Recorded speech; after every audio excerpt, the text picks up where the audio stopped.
Well, we've been tracking the debate over Minnesota's new state flag and decisions by many communities to keep flying the old one. Well, tonight, Itasca County has a new solution: fly both flags. After discussing whether to fly both flags, the board briefly talked about which flag should fly on top before ultimately deciding to install separate flagpoles to fly each flag at the same level. County board members voted on the issue after they'd heard from a lot of people on both sides.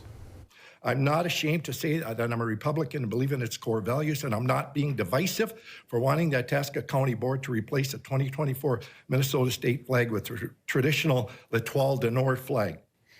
I think that by entertaining this conversation, you are contributing to being divisive. I think that you and I can have a conversation and we can agree to disagree.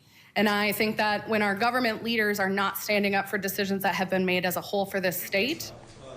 The county is now working to order 2 new flagpoles. Today's vote comes just a week after Cohasset voted to fly the old flag outside its city hall. Last year, Babbitt voted to stop flying the new flag. Hoyt Lakes has also been considering the issue. State law does not require cities and counties to fly the new flag or any state flag at all.